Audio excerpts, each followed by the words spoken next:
Well, we at least need to do roll and public comment. Does anybody have preference on chairing? Did you want to text get Ben. the hang of it? I text Ben to ask him if he was going to attend tonight, and he said he was. Yeah, That was at, I don't know what time that was.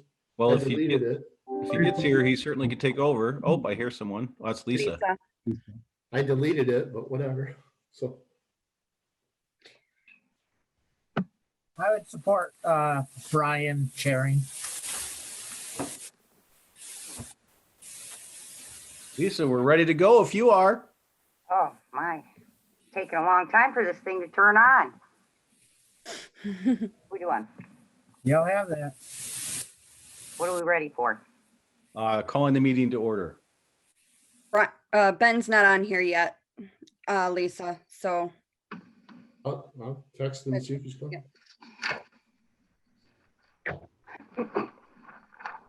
Okay, I will call the special electronic meeting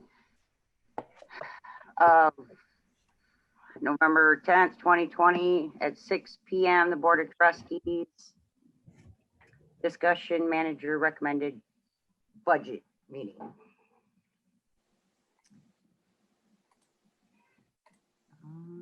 Do I take roll call now too? Pledge of allegiance. allegiance first. Okay, pledge allegiance. I pledge allegiance. Pledge allegiance to the flag of the United States of America, and to the republic for which it stands, one one nation, nation, under under God, God, Yeah, indivisible, indivisible. with liberty and justice. justice for all. James must have a flag in his room. He just stood up. I like it. Oh, Ben's coming. There he is. That second page on the instruction sheet, the passcode and meeting ID and the passcode were wrong.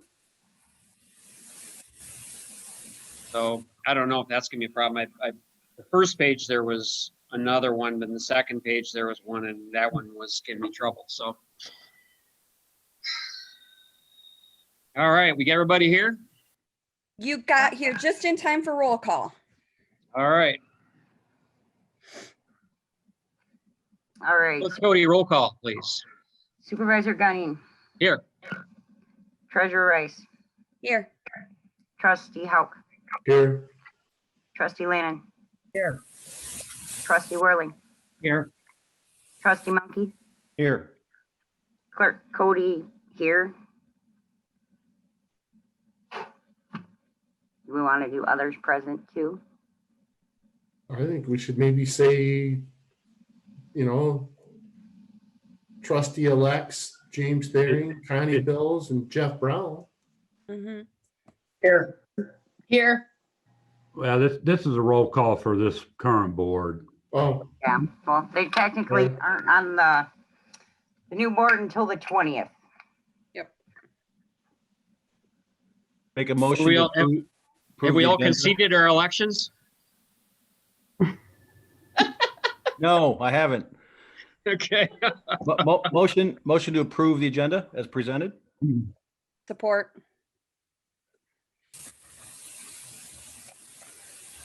Trustee Milky, so let's see, we have a motion and a second to approve the agenda. All in favor of approving the agenda, say aye.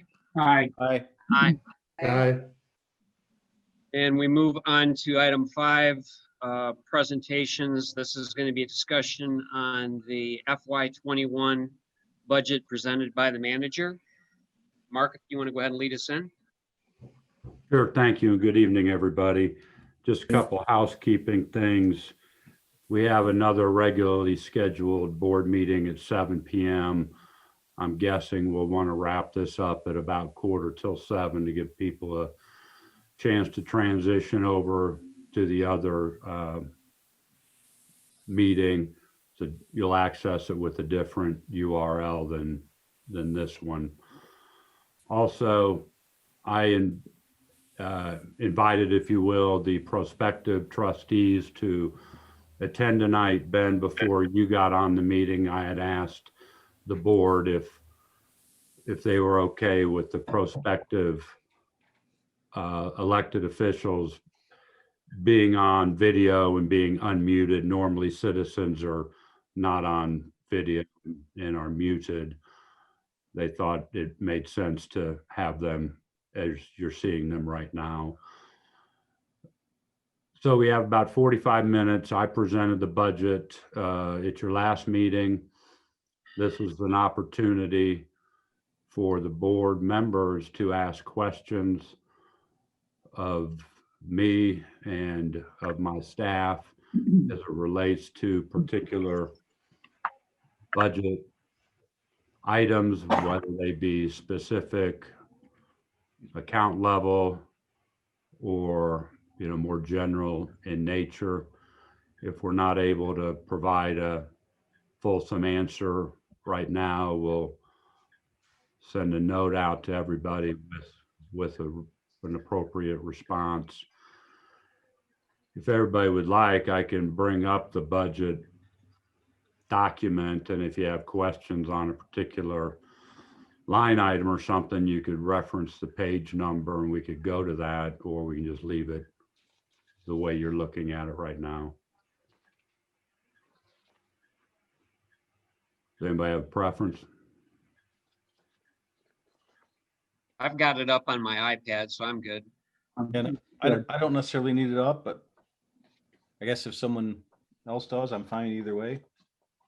Good. Sorry, my dog's tail's banging on the floor above me, so I'm gonna mute myself. I didn't even hear it, Bill. Maybe I will just share the screen. I don't think it'll hurt anything.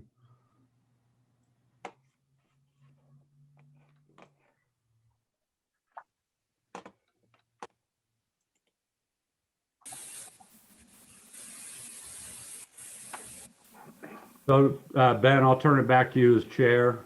All right. See if we can get everybody up here in a grid.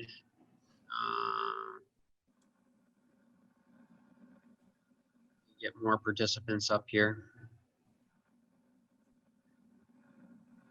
And let me see here.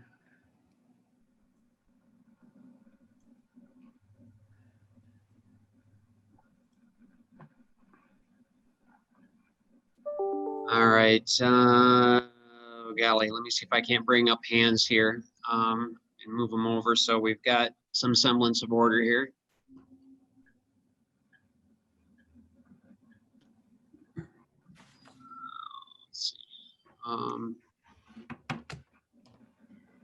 Let's see here, Mark, there's something that came up on my screen that says Zoom group chat, and then it's to Mark Stool Dryer privately typed message here.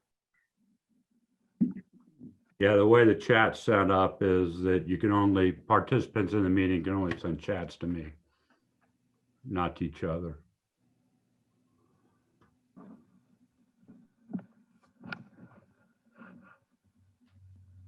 Help us from violating the OMA.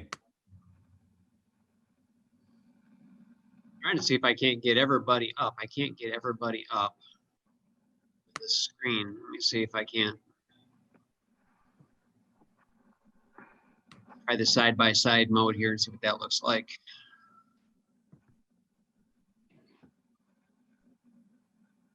Son of a gun. I don't know if I like this. I can't see everybody. I can't see everybody's hands. Try making your screen bigger. Well, I've got it. I've got it on full screen right now, unless I make you the budget less. Okay, I've got everybody's hands now, at least. I see. Let's see if I can't bring more people up here. Nope, that's not working. Okay, well, we'll just go by blue hands. First blue hand up is Trustee Milky. Mine are fairly high level. And I'm going to start kind of in the front of the book, and I may save a couple questions for later. Regarding the, this is on the very second page of your summary at the beginning of the budget. right at the top, you talk about state shared revenue, and we do see it down quite a bit. We're flattening off. When do we expect to actually hear what we expect as far as revenue sharing this coming fiscal year? We And- have and- begun, I'm sorry. I was saying, and related to that is the census, because that'll play into what our numbers look like as well. So go ahead. Thank you, Mark. Right. The revenue sharing, we've begun to already get estimates from the state. Their fiscal year started October 1st, and it runs through September 30th of 21. And so that budget has appropriated certain amounts of money to local units of government for revenue sharing. And so I would suspect, and Sherry can jump in here if I get this wrong, but the estimates that the state has provided us is what we use. And they've probably provided us not about 9 months worth of data, be the portion of their fiscal year that applies to our FY21. And then we've done some estimating of our own for the balance of it. And Sherry, just nod if you think, if I got that basically right. Yeah. So at this point, that number's pretty solid as far as the constitutional revenue sharing. And then, you know, when sorry, Mark. It's generally solid. The state does revenue estimating conferences twice a year, May and I want to say September. So they can change, and when they do, if they do, they end up getting reflected in our budget amendments. Do we know when the census will become a hit or bonus for us? I'm guessing that our population's probably dropped. I do not know when the timing of the official census results translate into changes in population-driven formulas. Okay. On the same page, gravel road improvements, refurbished and or ditch maintenance, funding of 54,000. You'd sent out an email this past week regarding the county beginning to go after some of that ditch maintenance. Is that paid for separately and this is in addition, or had you earmarked some of that 54,000 for some of the stuff that's being done this year? Does that make sense? Yeah, I think I understand. The 54,000 is what we're recommending as the budget for FY21, gravel road refurbishing and any ditching that would occur in 21. In the past, when we've entered into contracts for ditching, it's just spoke to, or I'm sorry, for gravel refurbishing.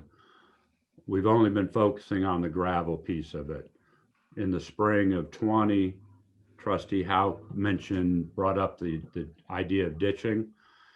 And so we made a note of that, followed up, because Trustee Howe had said that the county had said they'd be doing some ditching later this year in 20.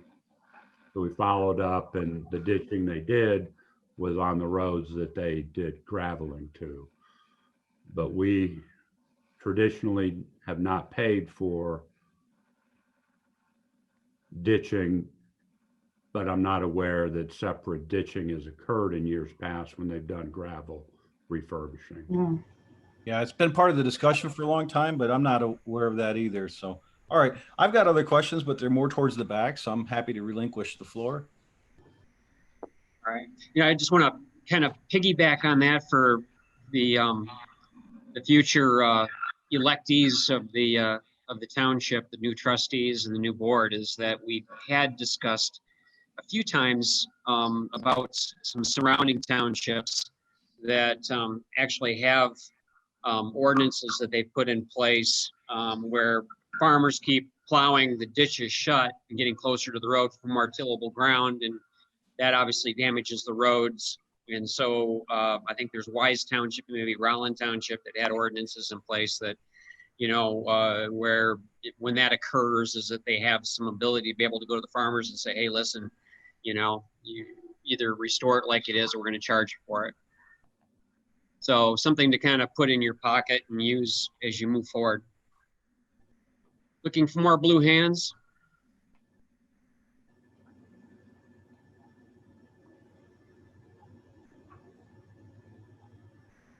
Trustee Hauk?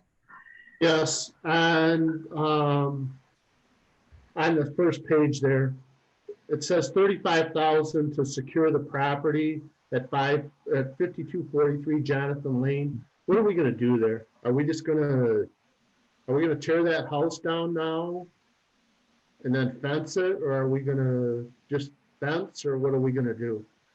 We are in discussions right now, and maybe there are more than discussions about that. There's somebody that has interest in moving that house, Wow. picking it up and moving it. Good And luck. we're inclined to facilitate that. And because we feel it'd be cheaper than us paying to demolish it. Definitely. In so doing, we may, and this would be a 21 or 20 activity, I think, in terms of moving the house. We may end up contributing some money, a few $1,000 to help that individual move it. And Rodney, you might be able to expound on that a bit.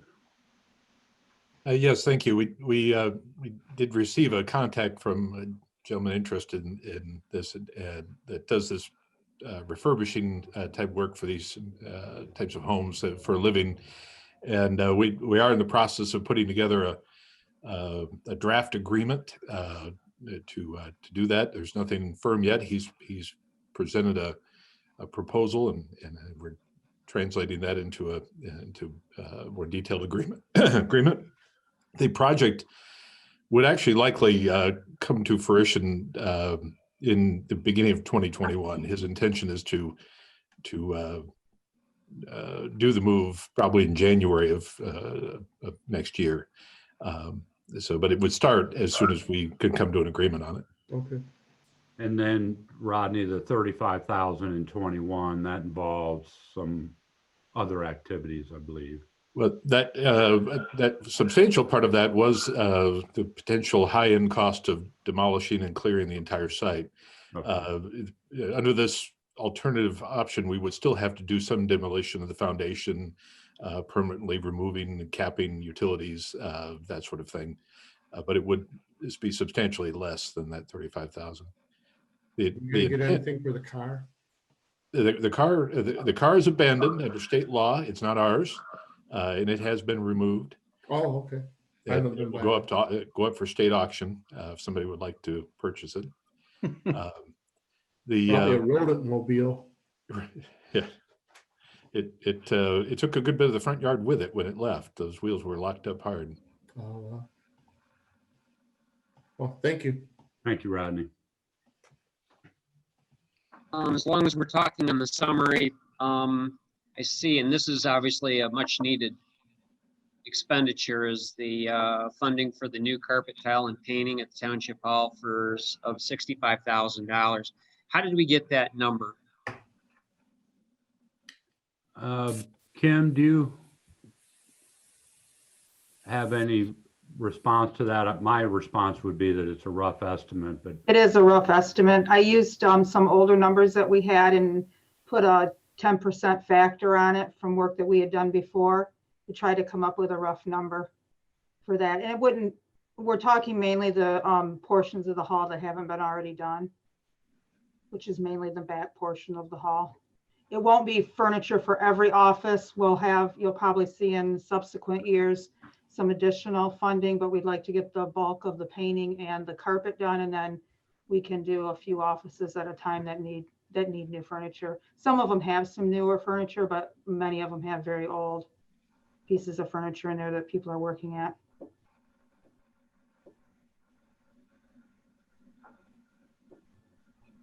Thank you, Kim.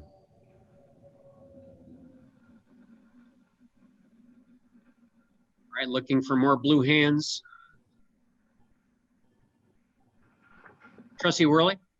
And that same first section, Mark, if we could turn to the fees as the last section, and specifically the Planning Commission, Zoning Board of Appeals, and other requests, also on the housing licensing and rental inspection. There's some really significant increases in the fees that are being proposed in here, as opposed to the current costs. For example, the special use permit fee for all their applications is $9.50 compared to a previous $3.50. Rezoning application fees have increased to $9.50 from $7.50. And then on the site plan, on the top of that section, there's the old site plan review fee was $225 an application. Now it's being recommended as a minor site plan review of $225, a fee of $650 for other preliminary site plan review, and a fee of $650 for the final site plan review. So if I've gone through this, I mean, there's been some really noted increases this year or in this budget relative to other fees. Maybe you can give some reasoning behind that and why those additional costs would be those additional charges would be necessary. Sure.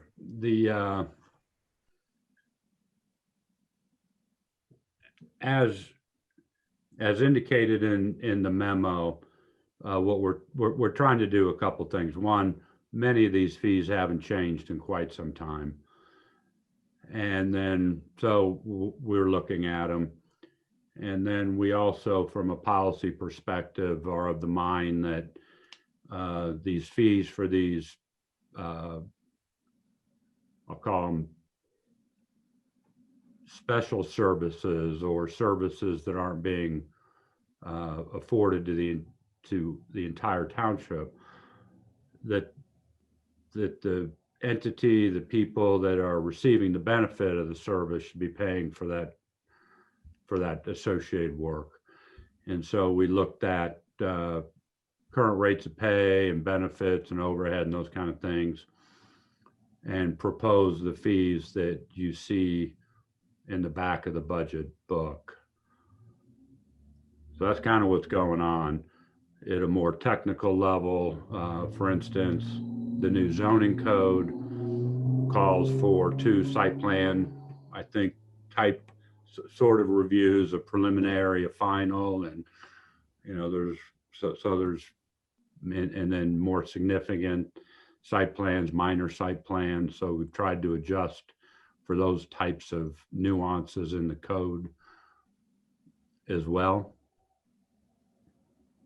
I mean, do you think that be somewhat of a disincentive for some folks? I mean, even when I'm looking here at the housing licensing, it's a Housing Board of Appeals application fees increased to $500 from $75. I mean, I understand the need to, make some adjustments, but some of this seems, I mean, I don't know how long these other fees have been in place relative to, what the current, market will bear. But it just seems like a lot at one time, I think, for the consumer to have to absorb. That's one of the reservations I do have with the budget.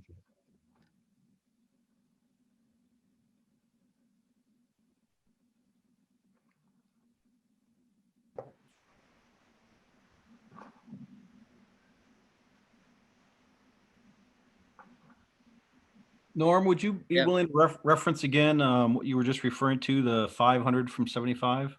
Sure. if you take a look at housing, so if in that, on that, I'm not sure what page number it is. So it's the Oh, yeah, end I section, see it now. Thank you. and you see housing. Yep, Board of yep, yep. Appeals. I see it. Thank you. So there's some that have gone up, pretty significantly from where the starting point is. And I'm just wondering how the consumer is going to respond to those types of increases. So one of your ones you pointed out was the Housing Appeals Board. Yeah. Rodney, can you tell me when was the last time that board met, to your knowledge? I'm not aware of it meeting anytime as far back as I can recall in my conversations with Larry Summer, our rental inspector. What I will say is that the Housing Board of Appeals and the Construction Board of Appeals are the same body. So one of the reasons for the change was to recognize that it was the same group of people that we are employing to do both of these activities. And the fee schedule for Construction Board of Appeals was a far higher number than this Housing Board of Appeals, although it was going to the same group and under the same requirements.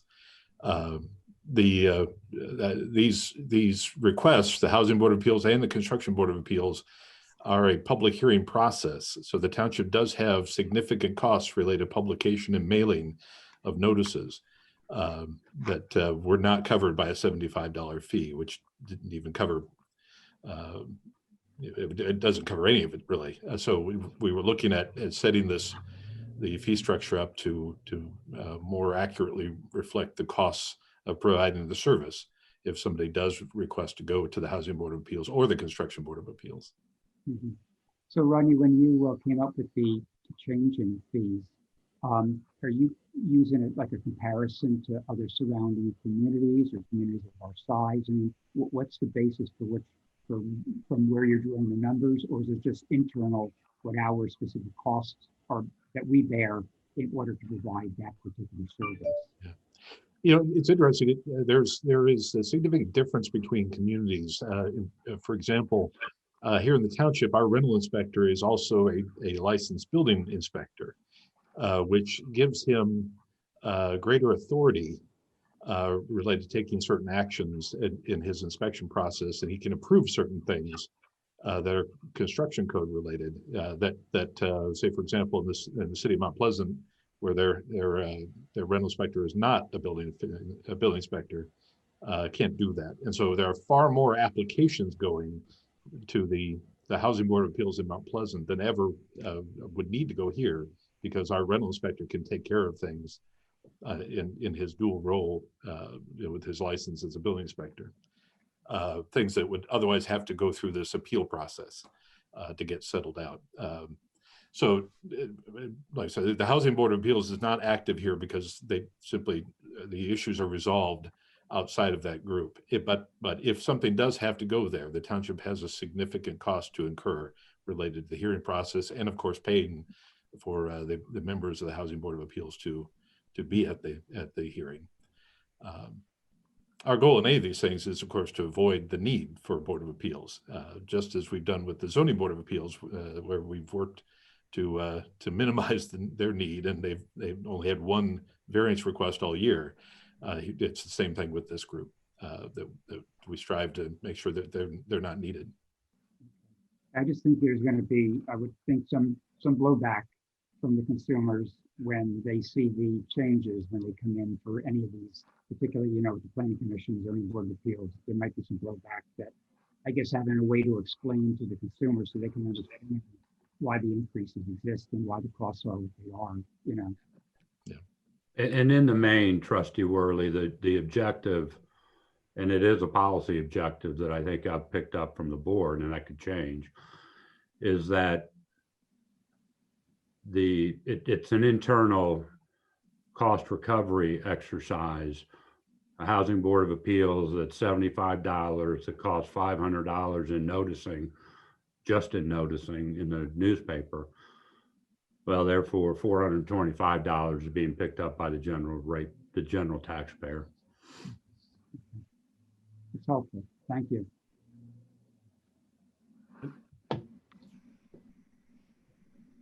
See, I thought I saw trustee Milky's hands up. Yes. I did, but I think our manager just answered that. My question was going to be, what's the typical cost for noticing? And you said about $500. Is that fairly accurate? Average noticing cost? I'm not sure. The full page ad that we published for the articles of incorporation for the rec authority was over $2,000. Yeah, and I think I'm going from memory, but I remember some planning commission ones where I think they were in the neighborhood of $300 and $400 typically. So I mean, I agree. From my perspective, this is a service used by one or a few, not the whole. And the whole shouldn't be picking up the tab for others. But I definitely understand where Trustee Worley's coming from. Part of it may just be that it's been long overdue for adjustment.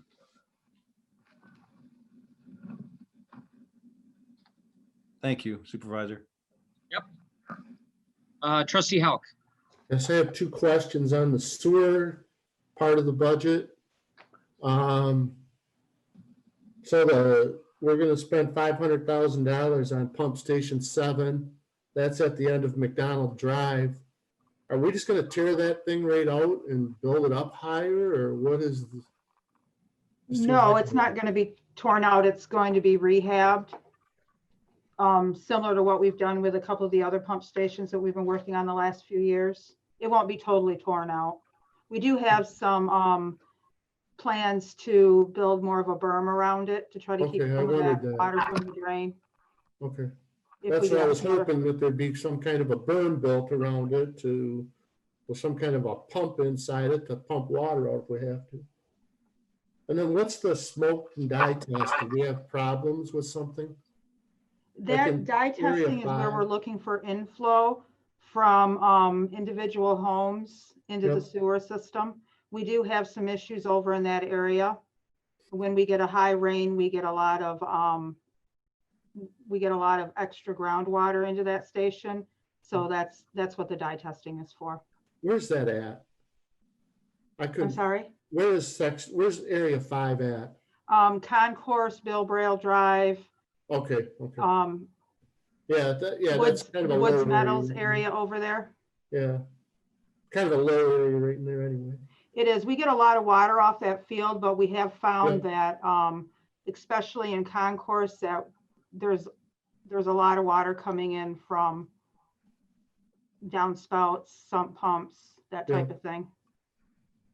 Older homes, yeah. Right. And just to expand on that a little bit, and this is, I guess, is a question for Kim. When we had the analysis done following the flood over in the McDonald neighborhood, they had some recommendations about dye testing for over there. Yeah. Is any of this funding for that area? No, we don't have any funding in that area at this time. Okay.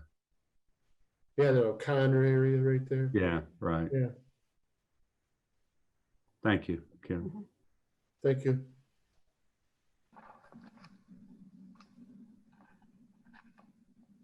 All right. Trustee Milky.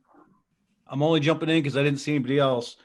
This is back on page 3 of the other information section. This has to do with the Municipal Ordinance Violations Bureau. And I just kind of want to walk through the reasoning a little bit and make sure I understand this. So when there's a first violation within a 3-year period, the cost is proposed to be $50. Second violation, I'm assuming that's a separate instance. So let's say that I don't know, a landowner has a certain violation, but they don't take care of it, right? So they get fined for that first time, but if they continue to ignore it, is that considered a second violation after a period of time, or does it have to be a separate incident? That's the same. That would be a second violation. I mean, we could write it, call it a ticket every day until they resolved it. Well, that's what I thought. I just want to make that clear. So, the one other comment I really had on this had to do with the late fee. Um, and it's $20, which that's pretty hefty if it's for the $50 one. Would it be unreasonable to consider a percentage of the fee itself? Like, say, I'm just going to throw out a number for sake of argument, like a 10%, so that those that are first time violators aren't getting hit if they're a little late. But if they're perpetually late or repeat violators, those fines for being late get even heavier. Yeah. In other words, if I continue to ignore the request of the township through tickets to fix the problem, and I get up to that $500 one and I just continue to not pay it, additional Oh. late charges would happen based on a percentage, perhaps. I don't know. Maybe I'm just curious about the thinking behind this $20.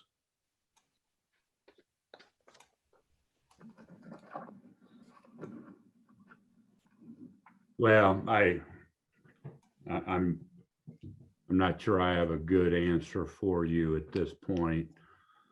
You know, but part of what's going on here is we've identified a violation. We've taken certain action, municipal notice or whatever it might be called. And, you know, they have an opportunity to get in here by the required time, admit responsibility and pay for it. They can, if they want to contest it, there's an avenue in the ordinance that they can take. So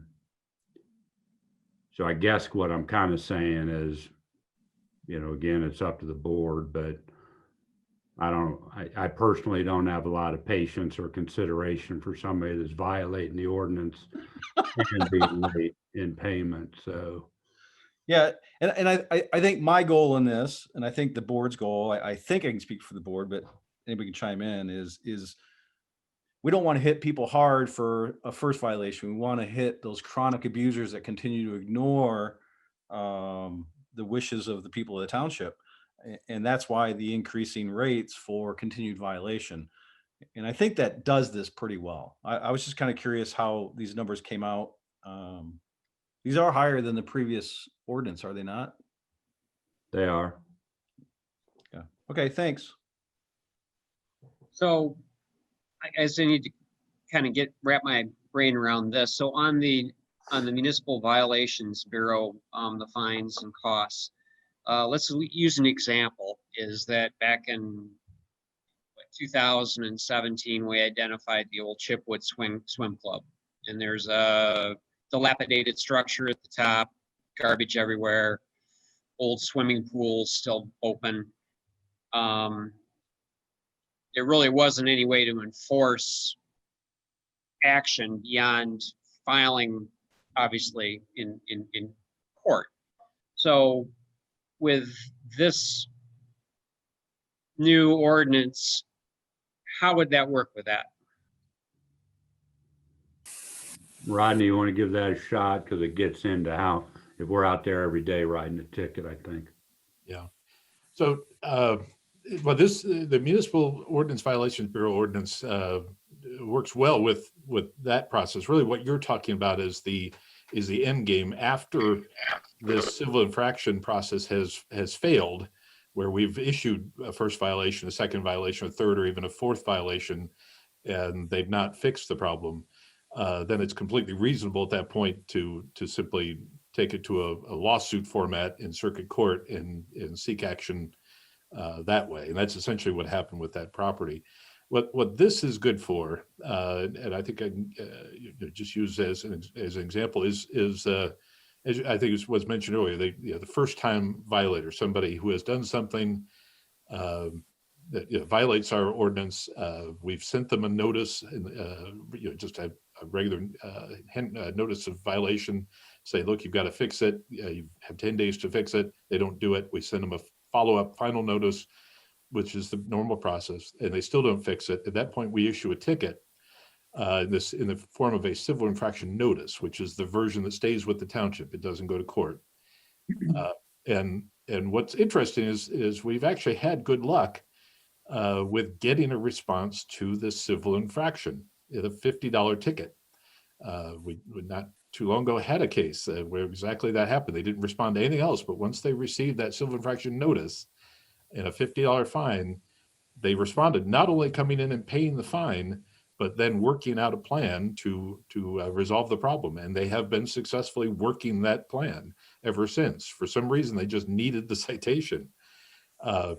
And the $50 was something that brought them in, as you say, it was low enough for a first-time violator that they just came in and paid it, and then sat down with us and worked out the solution. So this process is really about quite frankly, any ordinance enforcement process is about bringing the property back into compliance with the ordinance. And these are just simply one of the tools available, the civil infraction notice and civil infraction citation option. But no matter what, it's always about bringing the property back into compliance with the ordinance. So if somebody, for example, if we issue a notice with a $50 fine attached, and they come in and say, we fixed it, then they can simply note as their response, that they're not responsible and not pay the fine because they have fixed the violation within the 10 days that they have to respond to the civil infraction notice. And that's an acceptable response. And at that point, the matter would be closed. So the goal is always compliance, no matter what. Trustee Worley. Following up on that, Rodney, I don't know, I think the question maybe that Ben was trying to ask, and maybe I'm wrong, but I guess the question comes to my mind, is it take the Chipwood property where there were multiple violations there, the open pool, the tires, the trucks with all the, it went on and on and on. Does this allow you then to go in if there's multiple infractions and write a series of violations for each infraction, separate and independent of one another? Because, for example, with all the debris that was out there, say at Chipwood, a $50 fine at that point would have been nothing. It would have been like a slap on the hand for the particular person. So if you have the ability to go in and see multiple violations and charge a $50 as a first offense, but you're going in and giving a $50 fine for multiple things, it may be $350 at that point is the first fine. You following? So does that allow you to do multiple, or is anytime you go there that first time, that's $50? That's the infraction thing. So typically when you write a civil infraction like this, it would be for violation of an ordinance. So for example, violation of our state of the construction codes ordinance for building code violations would have a citation associated with it. Violation of our zoning ordinance would have a citation associated with it. Yeah, so blight ordinance would similarly have one. So yes, you could have a circumstance where you might issue several civil infraction notices or citations for the same property. As the main thing I would just want to make clear, like I said, is this is not about revenue to the township. This is about bringing things back into compliance. Sometimes the money will do that, sometimes it won't. Mark mentioned earlier, though, that it is possible. The ordinance is very specific, and it says each day that the violation continues to exist is a separate violation. So we could theoretically issue a citation every single day. So we quickly go from first, second, third to fourth and be issuing $500 a day violations. From a practical standpoint, that's not a good use of the township resources. But I have certainly been aware of circumstances in other communities where an ordinance enforcement officer has issued a citation once a week in cases where they're trying to really push to get something done. And by the time the matter ended up in front of a judge, there might have been a half dozen citations that added up, in some cases, to a few $1,000s. that the judge had to then work with. In anything going to court, ultimately the judge decides what the fine will be. Even if we're writing it for a certain amount, the judge has his discretion or her discretion to set the penalty. Right. I just like the fact that these ordinances now really give us some bite to go in and get compliance. And with most individuals, if it's a minor thing, they're going to want to comply anyway. But for the ones where we get into the resistance like we did at the Chipwood, this is a really nice way to be able to have some bite to what we're trying to get done. So I really like it. Did a nice job on that. Thank you. Thanks. And that was one of the things, if you remember going in, that we really wanted to try to achieve, is making sure that there was some ramifications for violations, particularly chronic violators, right? Yes. So Chronic was the issue. Yep. So it's nice to see that that's happened. Trustee Milky. I just want to note the time because we technically have to have public comment before we can adjourn, and we need ample opportunity to close this one down and restart the next meeting. Okay. So I'm suggesting that maybe we table this discussion for another time if we need to. I think this was very productive. It was very helpful. All right, so we're closing presentations, item 5. Moving on to item 7, which is public comment. This is going to be 3 minutes regarding items on this agenda. Do we have anyone that wishes in the public to present a public comment? And if any of the people that are watching the meeting, it's the raise hand menu on the participants.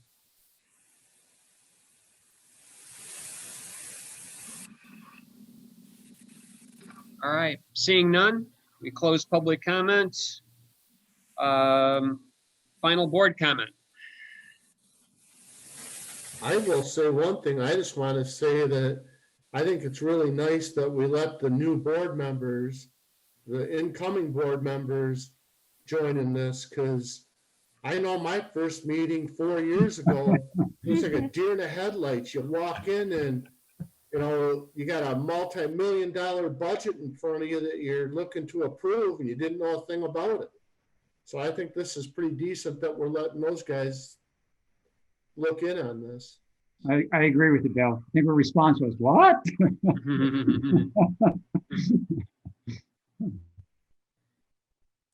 All right. Any more comment at this time? So we need a motion at this point to adjourn. So moved. Second. All right.